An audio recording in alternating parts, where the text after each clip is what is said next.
The concerns over being scammed during the PPE supply crisis is nothing to take lightly. Hello, my name is Adam Klingsheim, and the purpose of today's video is to give you updated information on how your facility can avoid being scammed by unscrupulous suppliers within the United States. The pandemic has created an ever-changing supply chain environment, and you must be well informed. The good news is that we have PPE supply solution for your facility, especially if your allotments are being exhausted.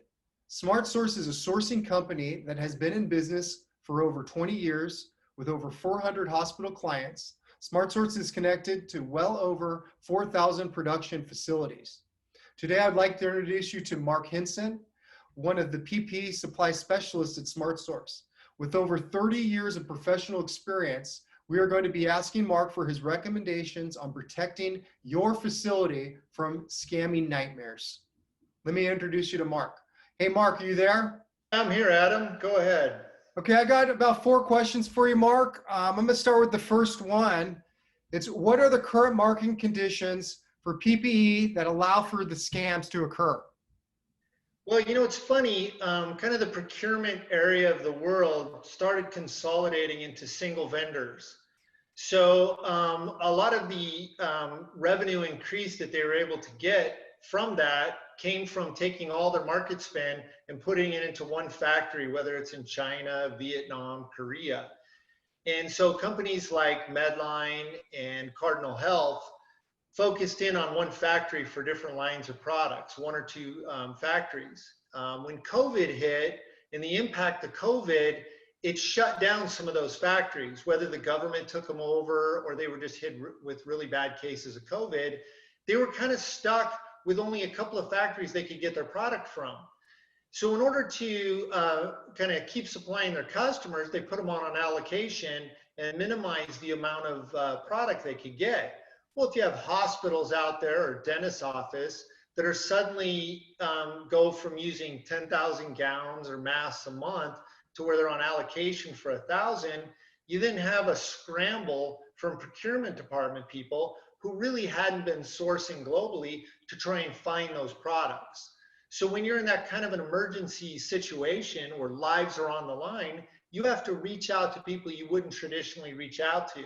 So I think that's part of what led to the scams that are out there. I think whenever you have an opportunity like that, criminals are going to come along and inject themselves into the market. They see it as an opportunity for a large amount of revenue. And so I think that's probably the biggest thing that caused that. But there are a few other things, but I think that's probably the primary one. Okay, all right, very interesting. Okay, number 2 is going to be how do scams normally get presented to you? Yeah, what's funny is I think people think, I'm the smart guy. I can recognize a scam immediately. And I don't think they realize that a lot of these scams are coming from all over the place. So you're getting an email, you're getting people calling you, you're getting reputable businesses bringing it to you. So it's coming from all different directions. And I think the presentation of it isn't really an indicator of scam. So sometimes you got to look beyond the presentation and who's bringing it to you to try and identify that scam. So a company you may have worked with for 30 years may bring it to you. You just never know. And I think identifying it goes beyond the relationship. I have people that I respect for 20, 30 years who came to me with things that turned out to be scams. So sometimes it's hard to recognize those scams immediately. Yeah, it sounds like it's very prevalent. Number 3 is going to be, do the scams come from known criminals? So yeah, I think that's the biggest struggle everybody's having out there with scams, because usually what it is it's a friend who's lost their job, whose revenue stream has been cut to almost nothing, and somebody contacts them and it seems legit, so they bring it to you. So a lot of times what you're getting, as I mentioned on the other question, is businesses bringing it to you that you've worked with for 30 years, close family friends who see the opportunity for a little bit of revenue that they can bring it to you. I can't tell you how many of the scams that I've had to break down where it actually came from a family friend or a business associate. We had one of our sales reps who I trust implicitly. I would never question his integrity. He brought me a friend who knew this guy, and they brought in this presentment that would have been about $8 million in business. And we went pretty far down the road before I recognized it. So I think the biggest thing to recognize in scams is no matter who it comes from, you got to have a little bit of due diligence in it, because it can come from anywhere. The market conditions right now, where a lot of people have lost their job or they've had decreased revenue, or just about any reason, they're struggling to make ends meet. So when they get the opportunity for the big dollars that are available in PPEs, they jump all over it. It's a natural thing for them. And I think for the most part, they don't intend to do something criminal. I think it's just, they see it as an opportunity, and they hear about what's going on in that market, and they think this is their opportunity to take advantage of it. So it's really tough in that area to, go after the individual people and try to say, well, you're evil because you brought this to me. Because a lot of times it's not intentional. They actually think they're doing us a favor by helping us get supply that we can then supply to the hospitals. But it's, so it's really hard to identify the people bringing it to you as criminals. It's more of a case of, just they're mistaken and they're trying to get into the market. Okay. All right, Mark. Now, what's the best approach to identify a scam? Yeah, so that's probably the hardest part. I will tell you that once you get past that intermediary person that's aligning you with somebody, most of the people that are putting scams together are just throwing them together really quickly, and they're not thinking them through. So the struggle in identifying a scam is first understanding the market of the product that you're buying from. So let's say, for example, it's gloves or gowns or masks. They're coming from different people, and there's different scams involved. When this all started, masks were very prevalent, and the big one to try and get was the 3M mask.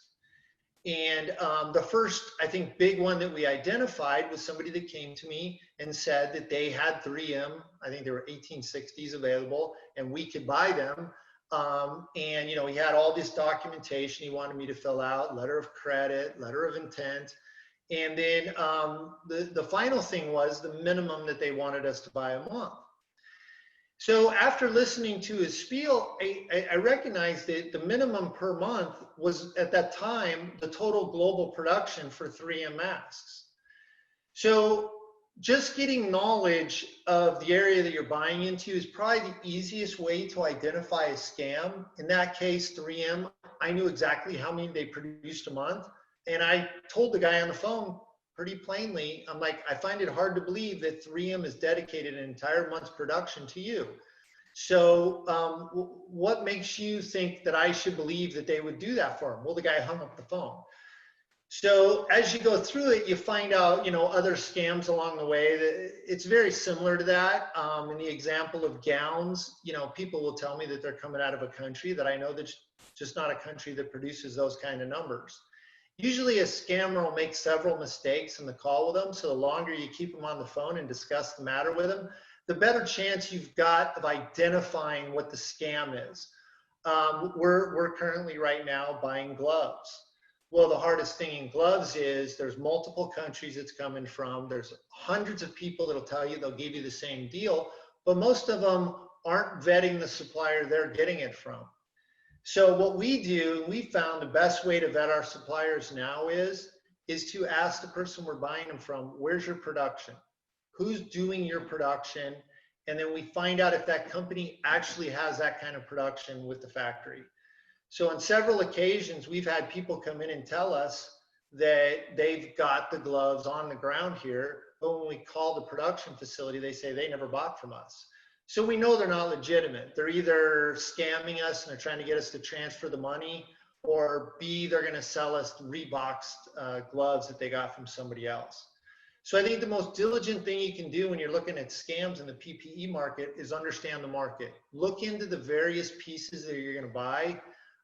There's so many different products that can be sold in PPE and sold to hospitals, and you really got to understand the product that you're selling. That part of it makes it very easy to identify a scam. So as long as you can keep the person on the phone and talk to them. You keep somebody on for 20 minutes, and if you know the market, they're eventually going to slip up and you know you have them.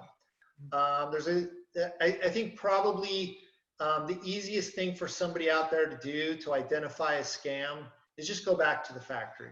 I've gotten good at it to where I can usually pick them out in 10 minutes because they'll make a mistake. I don't even have to call the factory. But if you're out there in the marketplace and you're looking to buy PPE and you're concerned it might be a scam, don't listen to what everybody tells you. Get in touch with the factory that's producing the product. They have a name recognition that they need to keep valid in the market. And so they're willing to talk to people like us and answer those kind of questions. So those scams are very easily discernible by just calling the factory. Wow, Mark, it sounds like fraud is a real problem, and your years of experience has contributed to identifying and avoiding that particular crisis. I would like to thank you for your insight to the PPE supply fraud. I would encourage everyone to work with reliable PPE suppliers like SmartSource. This is your best guarantee to avoid financial losses. The SmartSource PPE supply specialist for your needs is Tim Moore. He is available by cell phone or email. Our next informational video presentation will include Matt Leventhal, the Vice President of SmartSource. He will be sharing his recommendations in the program entitled Dramatically Improving Communications with Your Patient Population. My name is Adam Klingsheim. I'll see you next time.